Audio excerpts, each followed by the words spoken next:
When he walked into my bedroom that night, he was no longer the man my daughter loved, but a monster I never imagined existed beneath that polite smile.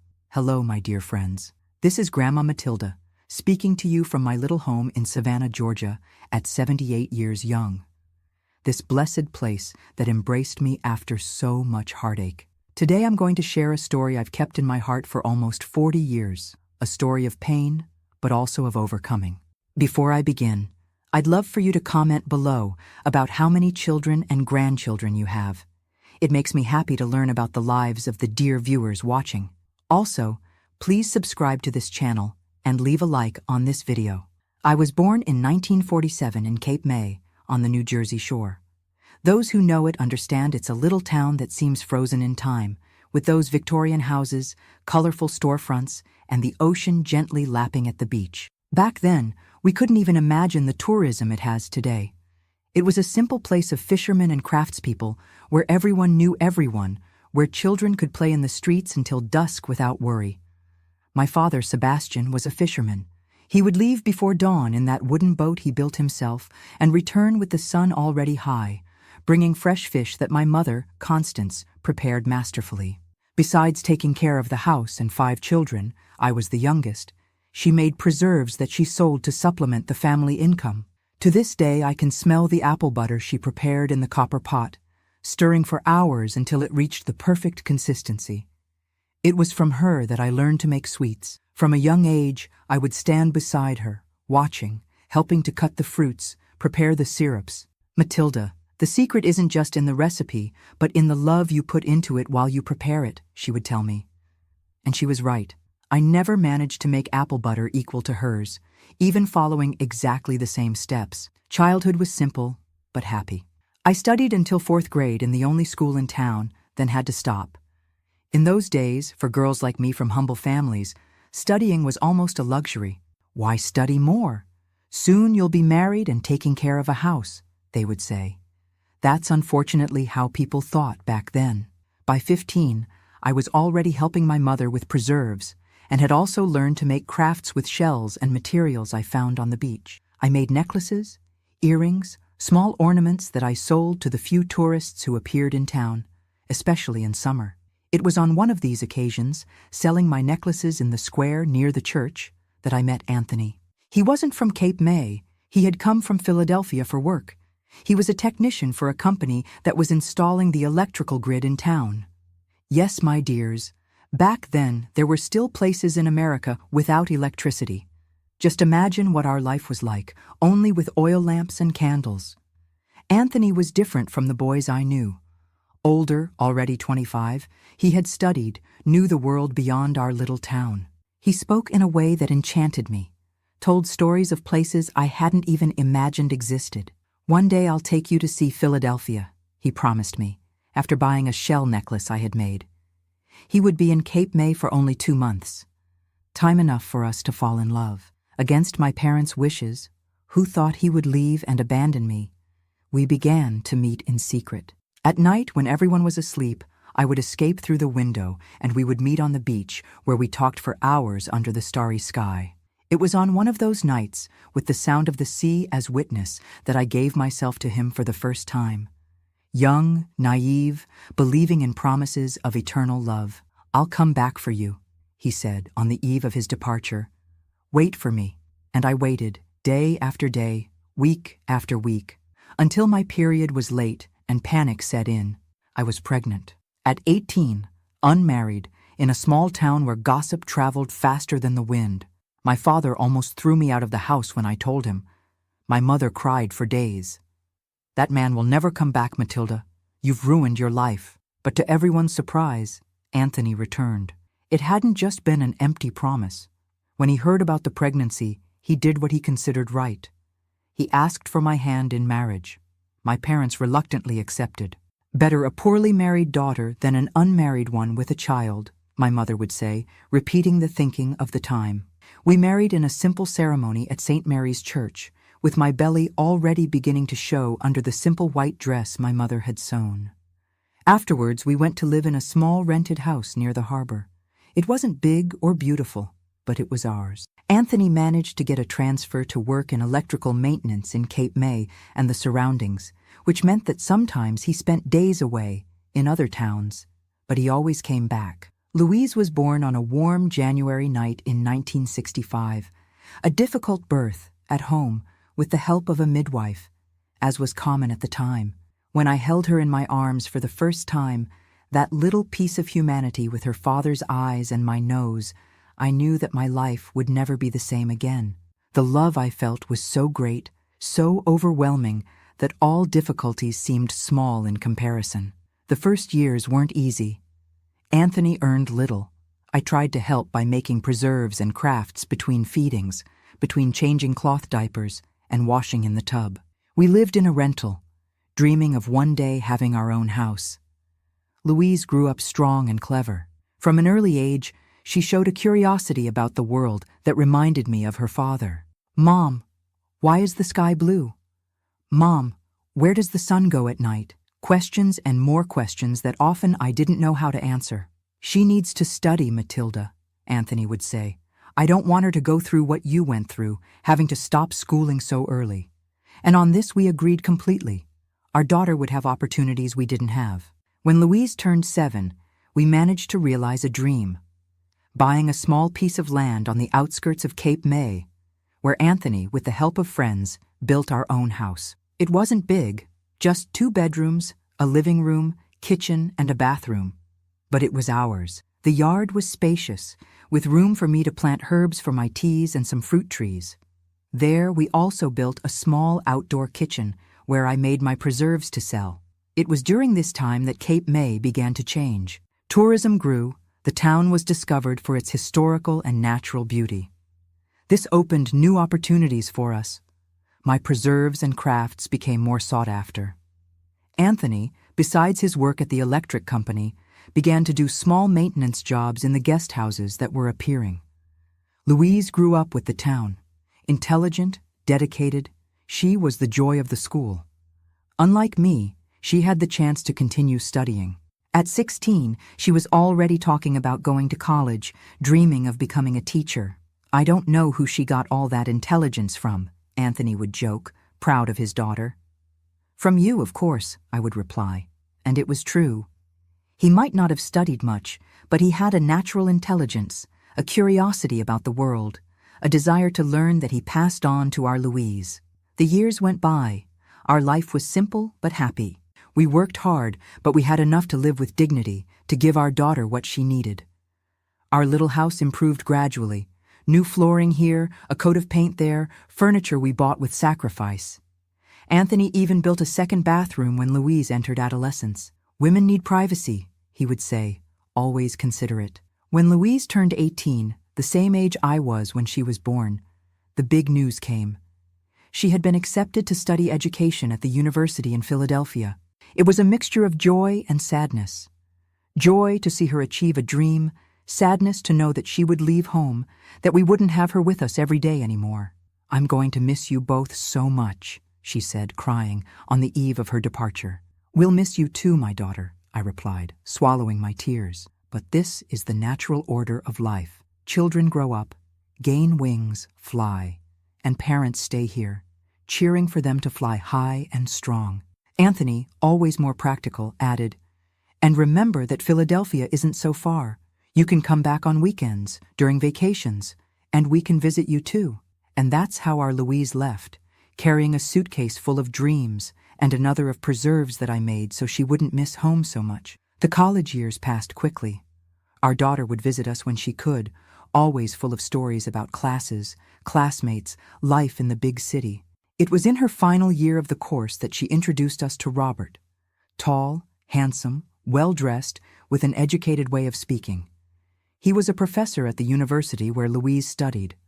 Older, already 35, he seemed mature, established in life. "It's serious, Mom," Louise confided in me while we prepared lunch in the kitchen.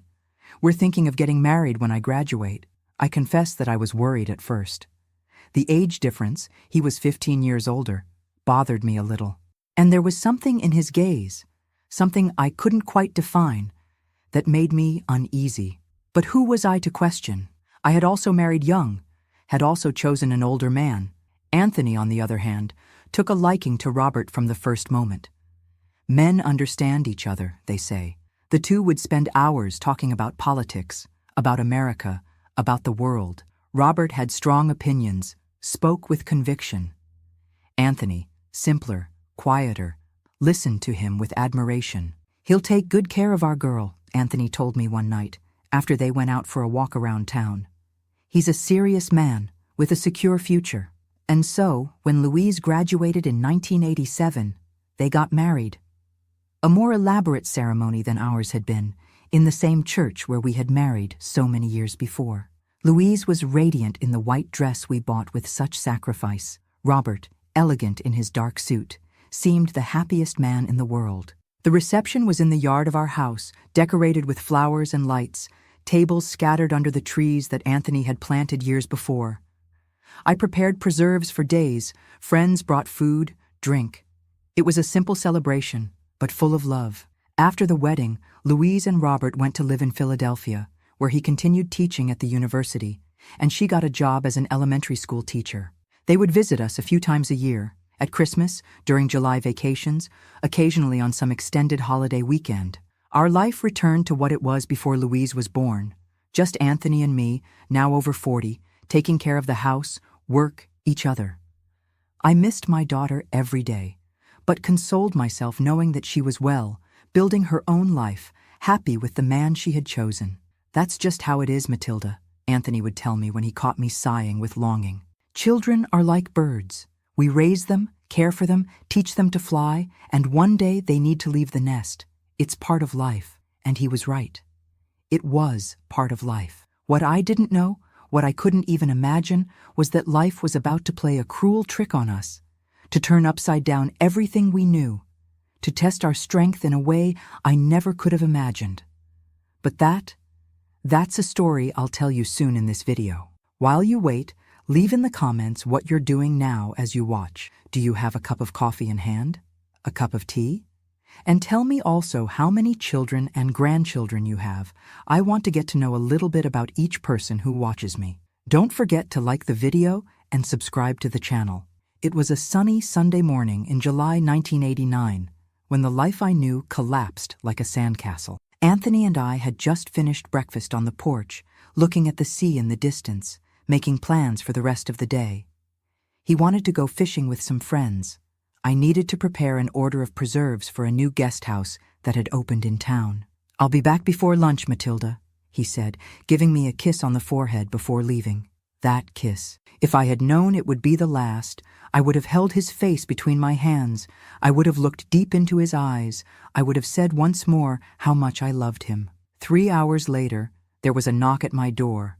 It was Mr. Jerry, Anthony's fishing buddy. From his face, even before he opened his mouth, I knew something terrible had happened.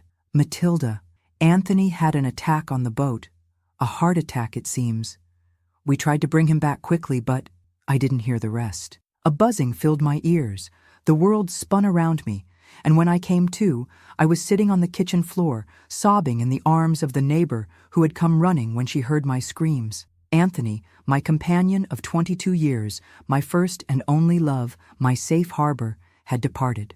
Just like that, without warning, without goodbye, without me being able to do anything to prevent it. The wake was in the living room of our house, as was customary in town.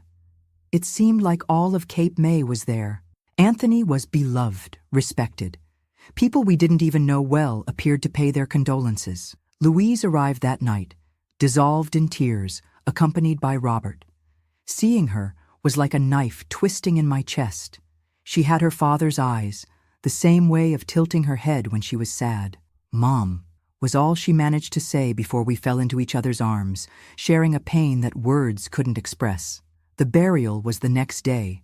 After it was all over, after the last people left the house taking their dishes of food and their words of comfort that didn't comfort, I found myself alone with Louise and Robert. "Come with us to Philadelphia, Mom," Louise insisted.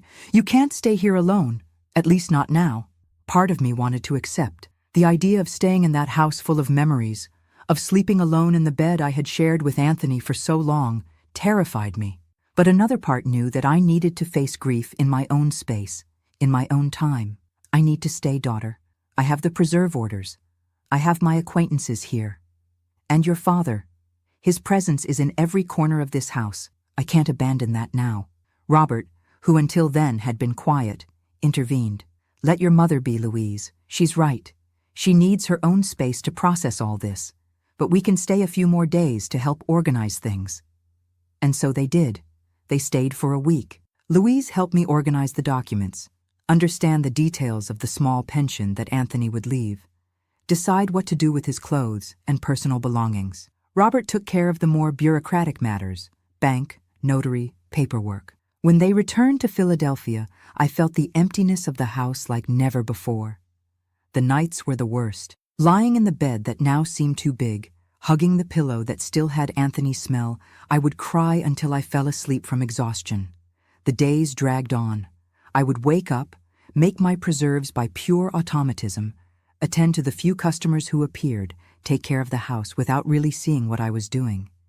It was as if I were living inside a bubble of pain that separated me from the rest of the world. Louise called almost every day. Sometimes Robert would also speak on the phone, asking how I was, if I needed anything. They promised to visit me on the next holiday. September came, bringing that characteristic humid heat of Cape May. 3 months without Anthony. The pain was still there, of course, but gradually I could breathe again, could go a few minutes without thinking about him, without feeling that tightness in my chest. That's when Robert appeared alone. Louise couldn't come, he explained, standing at my door with a small suitcase. Lots of tests to grade, busy start of the semester. But I took a few days off and thought I'd come see how you're doing. At first, I found it strange.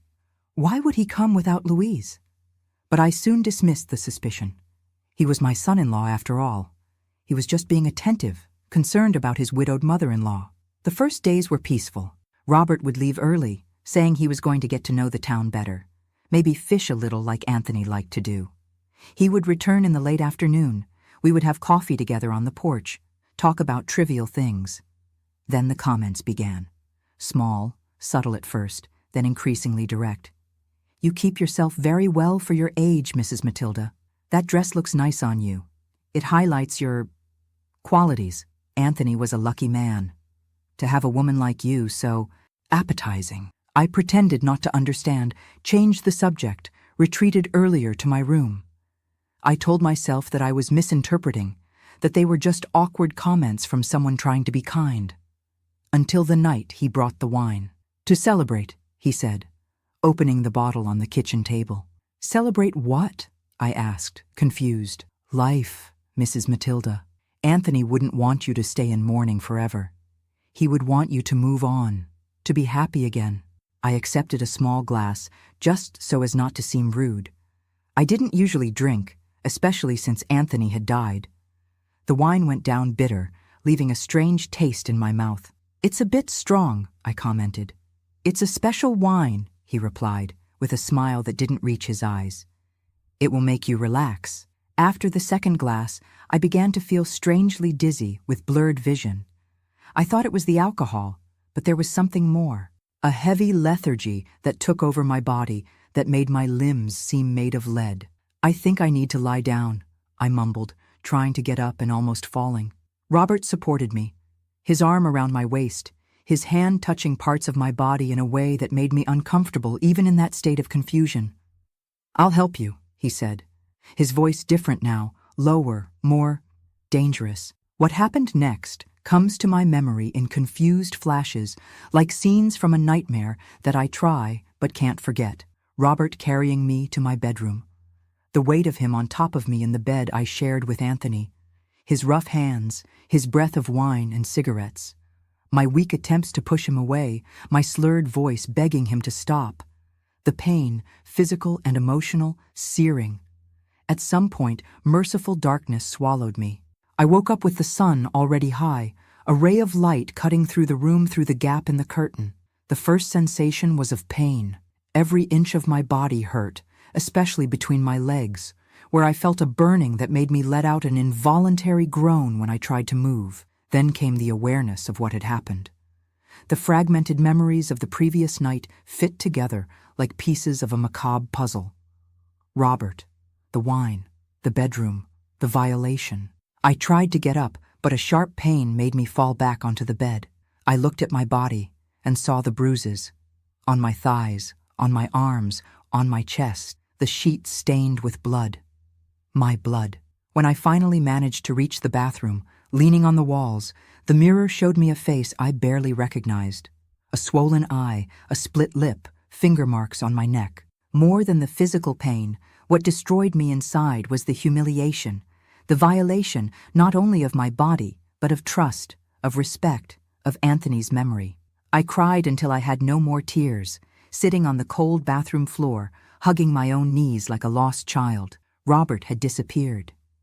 The house was empty, silent, now contaminated by the horror of what had happened within its walls. I didn't know what to do. Call the police? Who would believe me? A 42-year-old widow against a respected university professor. Call Louise? How could I tell my only daughter that the man she married, the man she loved, had done this to me? I spent the day in this purgatory of indecision and pain, barely able to move, unable to think clearly. At night, I heard the phone ring in the living room. I let it ring. Once, twice, 3 times. On the 4th, I dragged myself there, fearing it might be Louise worried. It was her. "Mom, is everything okay? I called several times today." My voice came out hoarse, unrecognizable even to myself. I'm with a strong flu, honey. I've been in bed all day. Robert said you were fine when he left yesterday. He returned to Philadelphia by surprise, said you insisted you were great, that he could go back to work. So that's what he had said, that I was fine, that I had insisted he leave. The lie revolted me almost as much as the act itself. "Honey," I began, not knowing how to continue, how to tell, how to destroy her life along with mine. "Mom, you're scaring me. What is it?" I need you to come. Alone. It's important. Did something happen? Is it about Dad? Did they find some document, some problem with the pension? No, honey, it's something else. Just come, please, as quickly as you can. She arrived the following afternoon, taking the first bus from Philadelphia to Cape May. When I opened the door, her face transformed from worried smile to pure horror upon seeing my condition. "Mom, my God, what happened? Were you robbed? Did you fall?" I did what I hadn't been able to do since I woke up on that infernal morning. I embraced my daughter and cried. I cried as if the world were ending, as if I could expel all the horror through my tears. When I finally calmed down enough to speak, I took her to the kitchen. We sat at the table where we had shared so many family meals, where, just 2 days ago, Robert had offered me that cursed wine. "Honey," I began, holding her hands in mine. "What I'm going to tell you will be difficult to hear, but I need you to listen to the end. I need you to understand that I didn't want to hurt you, never wanted to hurt you, but I can't keep this to myself." And I told her. Every detail I could remember. Every word, every gesture, every pain. I told her about the comments in the previous days, about the wine, about how I felt unable to defend myself, to scream, to flee. I told her about waking up destroyed, about the fear, the shame, the irrational guilt I felt even knowing that the fault was not mine. Louise listened to me in silence, her face passing through a sequence of emotions: shock, disbelief, disgust, fury. When I finished, she was pale, trembling, with cold hands between mine. "Are you sure, Mom?" she finally asked, her voice almost a whisper. "Absolutely sure? Couldn't it have been a nightmare, a confusion because of medication, of wine?" It hurt. It hurt to hear my own daughter question my certainty, insinuate that I could be confused, that I could have imagined something so horrible. But I understood. It was too much to process. It was easier to believe in a misunderstanding than to accept that the man she loved was capable of something so monstrous. "Look at me, honey," I replied, pointing to my swollen face, to the bruises on my arms. "Look at this house. There is blood on my mattress. I am 42 years old, not a child who confuses reality with nightmare. I know what happened. I know what he did." She got up so abruptly that she knocked over the chair. She walked around the kitchen like a caged animal, running her hands through her hair, murmuring incoherent words. Then she stopped, looked at me with a fierce determination that reminded me of Anthony in moments of decision. "We're going to the police. Now." I shook my head. "Honey, who will believe it? It's my word against his, a university professor against a widow from a small town. Besides, he's your husband. Think of the scandal, of what this will do to your life." "To hell with my life," she shouted, tears streaming down her face. He... I can't even say the word. With my own mother, while I was at home, trusting, waiting. He deserves to pay, Mom. He deserves to rot in jail for what he did." At that moment, I saw that my daughter had made her choice. Between her husband and her mother, between the love she thought she had and the brutal truth, she chose to stand by my side. It was as if a weight lifted from my chest, allowing me to truly breathe for the first time since the incident. "What do we do now?" I asked, too exhausted to think clearly. "First, I'm taking you to the hospital. We need to document the injuries, have examinations done. Then we're going to the police station. And meanwhile, I'm going to call him." "Call? For what?" Her eyes glinted with an anger I had never seen before. "To make him confess, to ensure he doesn't escape what he did." And that's how our journey in search of justice began. A journey that would be much longer and more painful than either of us could imagine at that moment. A journey that would test not only our courage, but also the bonds that united us as mother and daughter, as women, as survivors. What we didn't know yet, as we left that house heading to the hospital, was that Robert had already fled. That he had disappeared from Philadelphia, taking what he could carry. That he had left behind not only a devastated wife and a violated mother-in-law, but also other secrets, other victims, other horror stories that we would only discover much later. But at that moment, despite the pain, despite the trauma, there was one thing that gave me strength to move forward. I wasn't alone anymore. My daughter believed me. My daughter chose the truth, however painful it might be. And together, somehow, we would find a way through this darkness. The county hospital in Cape May was small and poorly equipped at that time. The doctor who attended me, Dr. Paul, was the only one on duty that night. I saw in his eyes first surprise, then something like pity, when Louise explained what had happened. "We need to do a physical examination," he said, his voice low as if we were in a church. "But we don't have the proper equipment here. It would be better to go to Atlantic City." An hour on the potholed road. Each jolt was a stab of pain in my already punished body. Louise drove her father's car, now my car, in silence, her knuckles white from gripping the steering wheel so hard. Every now and then, a tear escaped and ran down her face, but she wiped it away quickly, as if she didn't have the right to cry while I was suffering so much more. At the Atlantic City Hospital, the situation was different. A medical examiner, Dr. Martha, examined me with care and respect. She photographed the bruises, collected samples, asked detailed questions that made me relive the horror. But I understood they were necessary. "You have courage," she told me while filling out the forms. "Many women wouldn't have the strength to report it, especially in these circumstances." I didn't feel brave. I felt destroyed, humiliated, as if I had lost something I could never recover. But I looked at my daughter, sitting in the chair beside me, and I knew I needed to continue. For her, for me, for all the women who went through what I went through and couldn't speak up. From the Atlantic City Police Department, they sent us back to Cape May. "The crime occurred in your jurisdiction," they explained. Another hour on the road, arriving close to midnight. The Cape May police station was an old building, poorly lit, with only 2 officers on duty at that hour. The sheriff, a middle-aged man named Silvera, received us with visible impatience.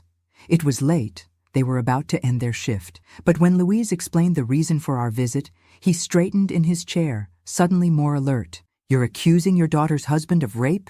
he asked, looking directly at me with an expression that mixed incredulity and something more, something that seemed almost amusement, as if I had told a tasteless joke. "Yes," I replied, forcing my voice to come out firm. "And I have a medical report that proves the violence." He looked at the papers that Louise placed on his desk, flipped through them quickly, without really reading. "You know this is a very serious accusation, don't you? Mr. Robert is a respected man, a university professor. Are you absolutely sure there wasn't some misunderstanding?" Misunderstanding. The same word that Louise had used a few hours before, as if it were possible to confuse a brutal violation with anything else. "Sheriff," my voice came out stronger now, fueled by indignation. "Look at my face. Look at these exams. There is no misunderstanding here. I was drugged and raped by this man in my own house, in the bed where I slept with my husband for more than 20 years. He seemed uncomfortable with my frankness. He cleared his throat, adjusted his tie, looked at his watch. "We'll file the report," he finally said. "But I warn you right now that cases like this are complicated. It's your word against his, and he will probably have a good lawyer." "The truth is on our side," Louise intervened, her voice trembling with contained anger. "And we're going to see this through to the end, no matter how long it takes." We left the police station already in the early morning, with a copy of the report in hand and the vague promise that they would investigate the case. On the way home, Louise told me that she had tried to call Robert several times, but the phone just gave a busy signal. "He unplugged it, I'm sure," she said.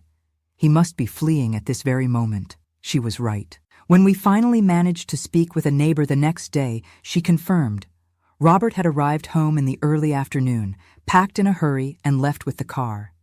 He told the neighbor he had a family emergency in Boston. "Coward," Louise murmured, hanging up the phone. "Disgusting coward." The days that followed were a blur of pain, shame, and bureaucracy.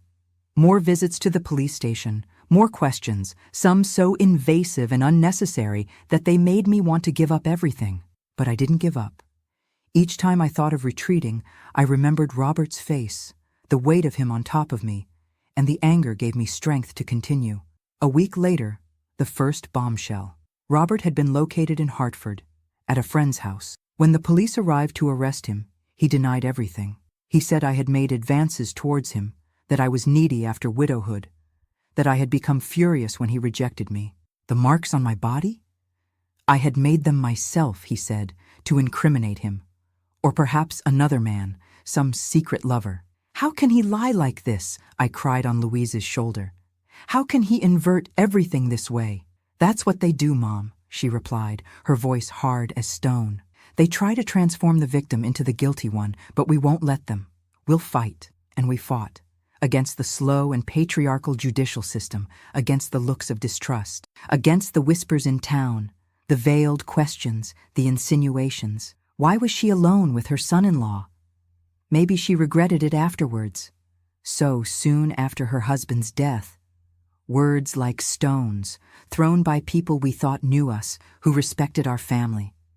I discovered in the worst possible way how a community that seemed so united could turn against you at the moment you most needed support. A few weeks after the complaint, we were at the market when I clearly heard a woman say to another, "It's her, the one who made advances on her daughter's husband, and now says she was raped." I felt as if I had been slapped. I left the groceries in the middle of the aisle and ran out, without looking back, without being able to breathe properly. Louise found me sitting on the curb, shaking like a leaf. "I can't take it anymore, honey," I said between sobs. "I can't stand the looks, the comments. How can they believe him and not me? How can they think I would do something like this to you, to your family?" It was at this moment, at my lowest point, that Louise made a decision that would change our lives forever. "Let's leave here, Mom. Let's start over somewhere else, where no one knows us, where we don't have to go through this every day. And the process? Justice? We'll continue fighting from a distance. We'll come for the hearings when necessary. But we can't stay here, Mom. It's destroying you. It's destroying us." She was right. Cape May, the town I had loved all my life, had transformed into a prison of accusing glances and cutting words. Each corner held a memory, now poisoned by suspicion, by doubt, by betrayal not just from Robert, but from an entire community that chose the easier side. The decision of where to go came in an unexpected way. A TV report about Savannah, Georgia, showing the historic cities, the rich culture, the local craftsmanship. Savannah, in particular, caught my attention. With its colorful houses, its ancient churches, its river winding between verdant hills. It seemed like Cape May in many ways, but at the same time completely different. A new beginning. It's far, Louise commented when I mentioned the idea. More than a 2-day trip. All the better, I replied. The farther, the less chance that someone will find us, that the stories will follow us. It took almost 2 months to organize everything. I sold the house, for less than it was worth, but we needed the money quickly. I also sold most of the furniture, keeping only some precious memories of Anthony that I couldn't abandon. The lawyer we hired for the case against Robert, with the life savings that Anthony and I had kept for old age, assured us that we could follow the case from a distance, returning only for essential testimonies. In early 1990, we departed. A small truck with our few possessions, Louise and I in the car, leaving behind the town that had been our home, carrying wounds that still bled and fragile hopes of a fresh start. The journey was long and tiring, but also therapeutic in a way. With each mile that took us farther from Cape May, it seemed that a little of the weight lifted from our shoulders. We talked a lot during those hours on the road, about the past, about the future, about how we would rebuild our lives from the pieces that Robert had left behind. We arrived in Savannah on a February evening. The sun was setting behind the hills, tinting the sky orange and pink, reflecting on the Savannah River that cut through the city. The colorful houses, the cobblestone streets, the historic churches, everything seemed to welcome us, offering the promise of better days. We had rented a small house near the historic district through a real estate agency with whom we exchanged letters for weeks. It was simple but welcoming, with a backyard where I soon imagined planting herbs for my teas, perhaps even setting up a small kitchen to make preserves as I had in Cape May. The first days were about adaptation. The Georgian heat was different from New Jersey's, drier, more intense. The accent of the people, the food, the customs, everything required a period of adjustment. But gradually, we integrated. Louise got a job as a teacher at a local elementary school. I started making preserves to sell, first door to door, then to some small shops of typical products for tourists. Meanwhile, the case against Robert followed its slow and tortuous course. We traveled back to Cape May 3 times in that first year for hearings and testimonies. Each return was painful. The looks, the whispers were still there. But now they were more bearable, because we knew we had a place to return to, a refuge away from that poison. It was during one of these trips, in August 1990, that the turning point in the case occurred. We were in the waiting room of the courthouse when a woman timidly approached us. She was around 30, brown hair tied in a ponytail, restless eyes that couldn't fix on ours. "You're Mrs. Matilda and Louise, aren't you?" she asked in a low voice, as if afraid of being heard. We confirmed, confused and a little apprehensive. "My name is Teresa," she continued. I was also a victim of Robert." Those words fell like a bomb between us. Teresa told us, right there in the waiting room, how she had been a student of Robert's at the university 3 years earlier, how he had invited her for coffee to discuss her thesis, how he had put something in her drink, how she had woken up naked and hurt in a cheap motel. "I never reported it," she said, tears now flowing freely. "I was afraid they wouldn't believe me, afraid he would ruin my academic life, afraid of the shame. But when I heard about your case, when I read it in the newspaper, I couldn't stay silent. Not again." Teresa wasn't the only one. In the months that followed, 2 more women came forward with similar stories. A former colleague, a neighbor from Philadelphia. Different ages, different circumstances, but the same pattern: drugged drinks, blurred consciousness, sexual violence.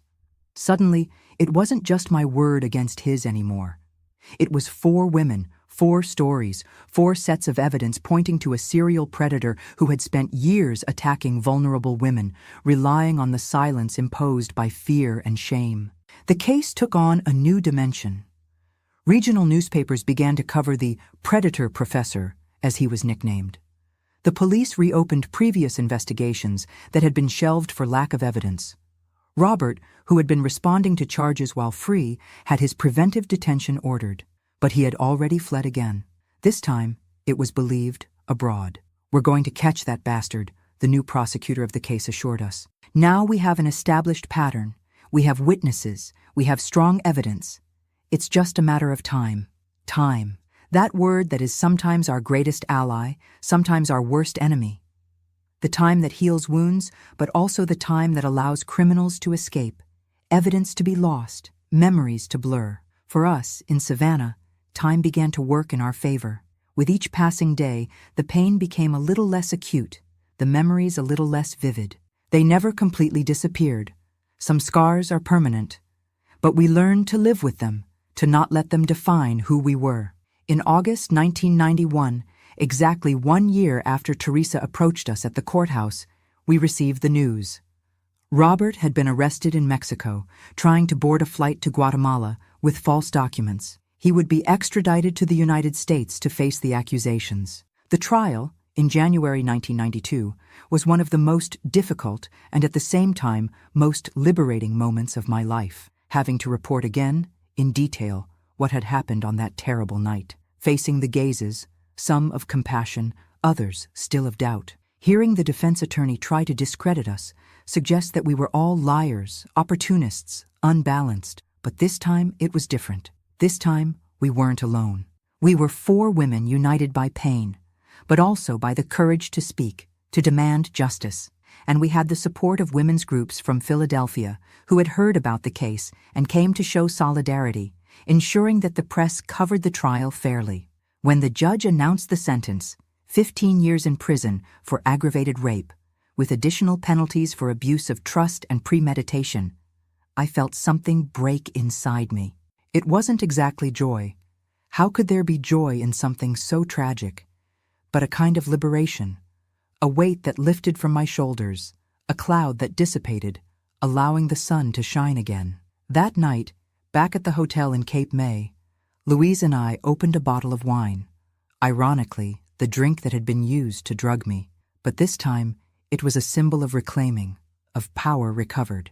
To justice, we toasted, not just for Robert's conviction, but for all the small and large victories we had won throughout those terrible years. The courage to report, the strength to start over, the resilience to keep fighting when everything seemed lost. And to new beginnings, I added, thinking about our new life in Savannah, the friendships we were building there, the possibilities that opened before us now that this shadow was finally beginning to dissipate. The path would still be long. The wounds, especially those of the soul, would take much longer to heal completely, if they ever would. But at that moment, we knew that the worst had passed, that we had faced the monster and somehow emerged victorious. The next day we returned to Savannah, leaving behind not just Cape May, but also the darkest chapter of our lives. It was time to look forward, to rebuild, to find joy again in a world that, despite everything, still had much to offer. Savannah welcomed us with open arms, as if that historic city knew we needed healing. We returned from the trial with a strange sensation, a mix of relief and exhaustion, like someone who finishes a long battle and only then realizes how wounded they are. Our little rented house in the historic district gained new meanings after that February 1992. It was no longer just a temporary refuge, but the place where we would really begin to live again. I painted the walls light yellow, planted flowers in the small front garden, hung colorful curtains I bought at the local market. Each small touch was an affirmation. We are here, we are alive, we are starting over. The Georgian heat, so different from that of Cape May, became familiar. Waking up with the sun coming through the windows, the smell of coffee mixed with the aromas of the nearby market, the sound of birds nesting in the trees in the yard. Small daily blessings that I would hardly have noticed before, but that now meant a lot. The ability to feel pleasure in simple things again. Louise dedicated herself fully to the school where she taught. The students adored her, the parents respected her, the principal always commented on her dedication. That new teacher, the preserve maker's daughter, is a gift to our community, I once heard at the market. My chest swelled with pride. After everything we went through, seeing my daughter flourish was like a balm for the soul. As for me, my preserves began to gain fame in the region. I started with an improvised stand at the Sunday fair, selling peach cobbler, lemon squares, and honey cakes. Soon, small orders came in, for birthday parties, baptisms, even weddings. In 6 months, I could no longer handle everything alone in the small kitchen at home. It was Miss Zelda, a lady I met at church, who suggested I rent my own space. "With the talent you have, Mrs. Matilda, you deserve a real store. I know an empty spot near the city market. It belongs to my friend. I can introduce you." The place was perfect. An old house with thick walls, with a room in front that would serve as a store and a spacious kitchen in the back. The rent was a bit above what I had planned to spend, but I decided to risk it. I used part of the savings we brought from Cape May to renovate the space and buy basic equipment: an industrial stove, molds, utensils. In July 1992, we inaugurated Matilda's Sweets. I decorated the little shop with lace tablecloths made by local artisans, painted the walls light blue with yellow details, placed flower vases in the corners. On the facade, a carved wooden sign by a local artist showed the name of the store with designs of southern fruits. The opening day was a small celebration. Louise invited colleagues from school, neighbors appeared out of curiosity. Even the pastor from the Baptist church passed by to give a blessing. I served samples of various preserves, fresh coffee, peach liqueur that I learned to make with Miss Zelda. People smiled, complimented, promised to return. And they did. In the months that followed, the store gained loyal customers. Tourists visiting Savannah, attracted by the historical heritage and southern charm, stopped by to taste my specialties and left carrying little packages to take as souvenirs. Local merchants began to order preserves to resell in their own shops and inns. Soon, I needed help. I hired 2 local women, Janet and Connie, to assist me in production. I taught them the secrets I learned from my mother. Adapted to southern ingredients: peach cobbler with pecans, lemon squares with a touch of honey, sweet potato pie with fresh coconut. "You brought a piece of the North to our South, but with our flavor," Janet said one day while learning to make apple butter. That phrase touched me deeply. It was exactly what I was trying to do with my life. Bring what was good from the past, but transform, adapt, create something new from the scars. Louise also flourished. In 1993, she was promoted to pedagogical coordinator of the school. We moved to a larger, more comfortable house, with a porch that had a view of the Savannah River. On Sunday afternoons, we would sit there with iced tea, watching the little boats passing by, the families gathering on the banks for picnics, the simple and genuine life of that community that had welcomed us. It was on one of these afternoons, in April 1994, that Louise told me about John. "He's a history teacher at the school, Mom. He came from Charleston 6 months ago. He's a widower, has a 5-year-old daughter, Clara." I noticed something different in her gaze when she talked about him. A sparkle I hadn't seen since the times before Robert. I confess I felt afraid. After everything we went through, the idea of Louise getting involved with another man terrified me.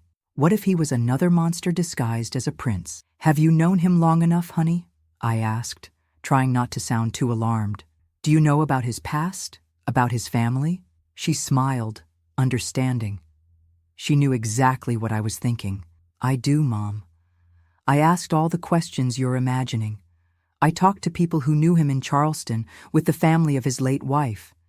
He's a good man, Mom, honest, kind, and he understands our story."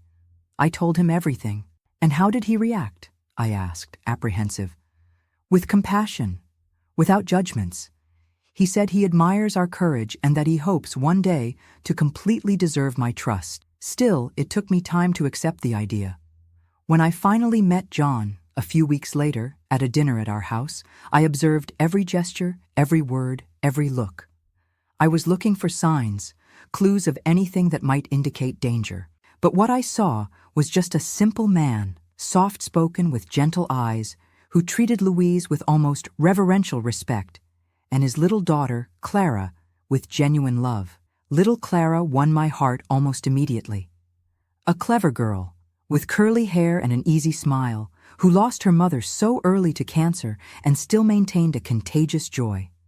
When she approached timidly and asked if I could teach her to make preserves like those in the pretty shop, I felt something inside me melt. Louise and John's relationship progressed with caution, exactly as it should. Outings with Clara on weekends, family dinners, long conversations on the porch under the Georgian moonlight. She was allowing herself to love again, but this time with eyes wide open, without the youthful rush of before. In December of that year, John asked her to marry him. It wasn't anything grandiose, just a simple request during a picnic by the river, with Clara as a witness holding a little flower she had picked specially for the occasion. Louise said yes, but with one condition: a long engagement of at least a year. "I want to be absolutely sure, Mom," she explained to me later, "not just for me, but for Clara. She's already lost one mother. I can't enter her life if it's not to stay." I admired my daughter's maturity. At 29, she had a wisdom that I didn't possess even at 40. The trials had forged in her a discernment, a caution that, ironically, perhaps protected her more than any advice I could give. The year 1995 was one of preparations, not just for the wedding, which would be simple, but for the new life that was taking shape. John sold his small house on the outskirts of Savannah and, together with Louise, bought a larger plot where they would build gradually. I helped them as I could, investing part of the profits from the store that was growing more and more. Meanwhile, Clara spent more and more time with me. She would come to the store after school, sit on a high stool in the kitchen and watch me work, asking 1,000 questions, wanting to help with everything. Gradually, she became my granddaughter of the heart, long before any paper made it official. "Grandma Matilda, can I stir the preserves?" she would ask, her eyes shining with expectation. "Grandma." The first time she called me that, I felt tears in my eyes. I never imagined I would be a grandmother this way, through the twisted paths that life had led us. But there she was, this child who needed love as much as I needed to give love, filling a space in my heart that I didn't know was empty. The wedding took place in February 1996, exactly 1 year after the proposal. It was a simple ceremony in the historic Baptist church in Savannah, followed by a celebration in the yard of the couple's new house, still under construction, but already with the roof and main walls erected. I insisted on preparing all the sweets: a bountiful table with lemon squares, peach cobbler, cakes, preserves, all made with my own hands as a gift for my daughter. Janet and Connie took care of the store so that I could devote myself totally to the preparations in the previous days. It was a day of genuine joy without shadows. Seeing Louise at the altar, radiant in a simple but elegant lace dress, beside a man who looked at her with sincere admiration, I felt that we were finally really leaving the past behind. Not forgetting, we could never completely forget, but moving forward, rebuilding, transforming the scars into marks of a battle won. Clara, beautiful in a light blue dress, carried the rings with a comic seriousness for a 7-year-old child. When the pastor declared Louise and John husband and wife, she gave a little jump of joy that drew smiles from all those present. The celebration lasted until dawn. Neighbors, colleagues from school, customers from the store, friends we had made over those years in Savannah, all celebrating not just a union, but a new beginning, a victory over adversity. At some point during the night, when the moon was already high in the sky and the sound of a local jazz trio lulled the guests, I found myself thinking of Anthony. What would he say if he could see our daughter at this moment? How would he feel knowing everything we went through since his departure? "He would be proud," a voice inside me answered. "Proud of the strength of you both, of the dignity with which you faced the worst and built something new and beautiful from the ruins." This certainty brought me a peace I hadn't felt for a long time. As if, somehow, Anthony was there, blessing that moment, approving the choices we had made, the paths we had taken. The years that followed were ones of consolidation of this new life. The store prospered. I even opened a second unit in the tourist center of Savannah in 1998. Louise became pregnant in 1997, giving birth to little Michael, my first biological grandson, a boy with lively eyes who had the smile of the grandfather he never knew. Clara, now officially my granddaughter too, grew up strong and intelligent, always divided between school and helping at the sweet shop, which she already declared would one day be hers. "I'm going to make preserves even better than yours, Grandma," she would say, with the absolute confidence of youth, and I didn't doubt it. As the new millennium approached, I found myself reflecting on the extraordinary journey that had been my life until then. From the cobblestone streets of Cape May to the colorful hills of Savannah. From youthful love for Anthony to the horror at Robert's hands, and finally to the peace of seeing my daughter happy, my grandchildren growing up healthy, my business thriving. In December 1999, at the turn to the year 2000, we organized a big party at Louise and John's house, now completely built and made into a welcoming home. As I observed my family gathered, Louise, John, teenage Clara, little Michael with his 2 years running everywhere, I felt a deep, almost painful gratitude. We had survived. More than that, we had triumphed. The wounds would never completely disappear. I still had occasional nightmares. There were still certain triggers that made me tremble involuntarily. But we had rebuilt our lives, stone by stone, with a patience and resilience that I never knew I possessed until I was forced to find them within me. Savannah was no longer just a temporary refuge, as we initially thought. It had become our true home, a place where we were accepted without judgments, where we could start over without the shadows of the past chasing us around every corner. The people here knew us in the present, not by the trauma we carried, but by what we were capable of creating and offering. At midnight, when fireworks exploded announcing the new millennium, I raised my glass in a silent toast. To the past that forged us, to the present we built with so much effort, to the future that opened before us like a road illuminated by the sun. The journey hadn't been easy. There were moments when I thought I wouldn't survive the pain, the humiliation, the injustice. Moments when the burden seemed too heavy to carry. But each step, each decision, each small victory brought us here, to a life that despite the scars, or perhaps because of them, was worth living fully.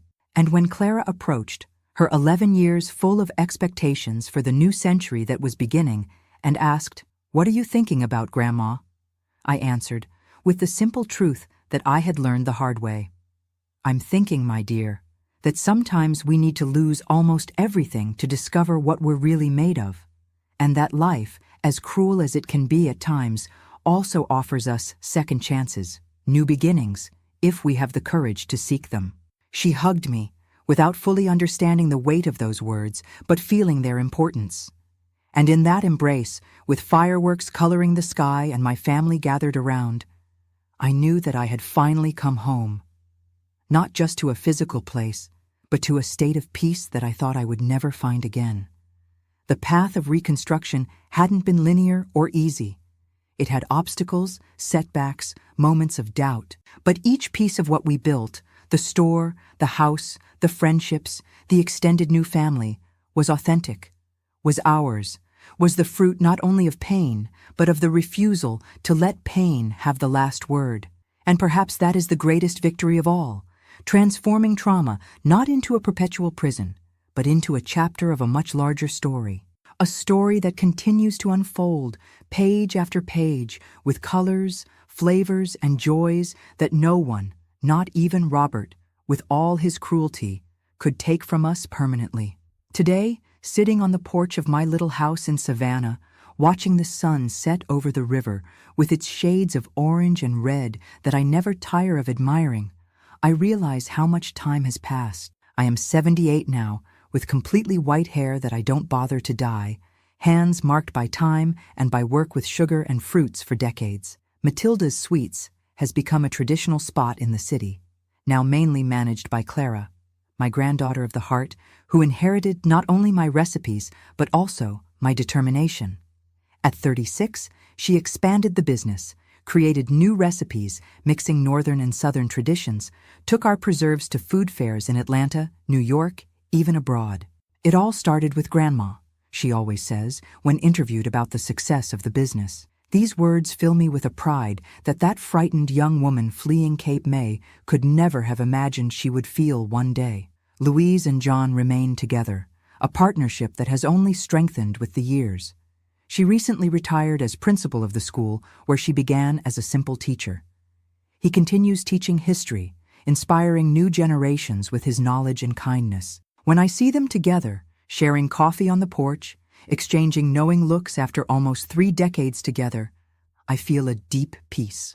My daughter found true, respectful love, the one she deserved from the beginning.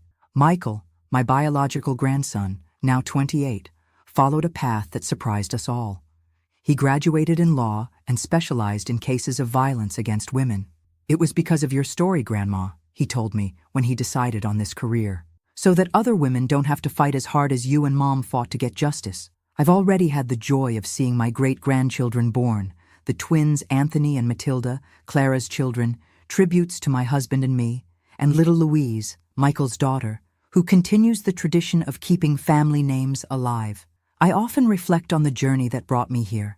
Not just the events, the loss of Anthony, the violence of Robert, the escape to Georgia, the reconstruction, but what I learned from each moment, each challenge, each small or large victory. The first and perhaps most important lesson: we are much stronger than we imagine. There is a reserve of courage within us that we only discover when all other options are exhausted. When I think of that terrible night when Robert destroyed my trust, my security, my dignity, and then of the long path I've traveled since then, I almost don't recognize that broken woman who woke up alone, hurt, not knowing what to do. Somehow, I found the strength to get up, to fight, to start over. The second lesson: the importance of believing victims. When the people in Cape May doubted me, when they suggested that I had provoked or consented and then regretted it, each word of disbelief was like a new blow. But when Teresa and the other women appeared, when we finally formed a network of mutual support, we found not only the strength to face the judicial system, but also to begin to heal our emotional wounds. That's why, whenever I hear about a similar case, I make a point of saying out loud, "I believe you." The third lesson: it's never too late to start over. At 42, I left behind everything I knew, my hometown, my house, my roots, to seek a new beginning thousands of miles away. I had only my daughter, some savings, and a lot of fear for the future. Today, 3 decades later, I have an extended family, a prosperous business, dear friends, and a community that welcomed me as if I had always belonged here. The fourth lesson: the transformative power of work and creativity. Making preserves wasn't just a means of survival for me. It was therapy. It was connection to my roots. It was a way to transform simple ingredients into something that brought joy to other people. On the hardest days, when the memory of trauma threatened to paralyze me, it was in the kitchen, with my hands in the dough, that I found peace. Each perfect sweet that came out was a small victory against chaos. The fifth and perhaps deepest lesson: evil exists. It is real. Sometimes it comes disguised with a friendly face and a polite smile. But good also exists, and in the end, it has more resistance, more strength. Robert almost destroyed our lives, but look at what we built despite him. Perhaps even because of him. A stronger family, a support community, a legacy of love and work that already reaches the 4th generation. Recently, I learned through old news that Robert died in prison in 2001, after serving only 9 of the 15 years of his sentence. A heart attack, they say. Ironically, the same cause that took my Anthony. I didn't feel joy at the news, nor sadness, just a strange relief, as if a chapter could finally be completely closed. I thought I would feel more, perhaps renewed anger, perhaps bitter satisfaction.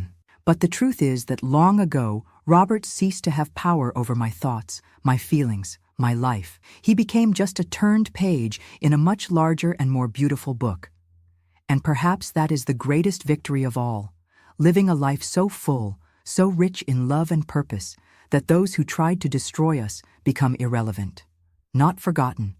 I will never forget what happened, but reduced to a footnote in the much larger story of my existence. My dear viewers, if this story touched your heart, please leave your like and subscribe to the channel. Each subscription gives me strength to continue sharing these memories, which aren't always easy to relive, but which can help someone going through difficult times. A loving embrace from Grandma Matilda, who learned that the scars we carry don't define who we are, but what we choose to do with them. Yes, today, I choose to be happy. I choose to celebrate each day as a gift. I choose to see beauty even in the most unlikely places. It is this choice, renewed each dawn, that brought me here, and that can take you much further than you ever imagined.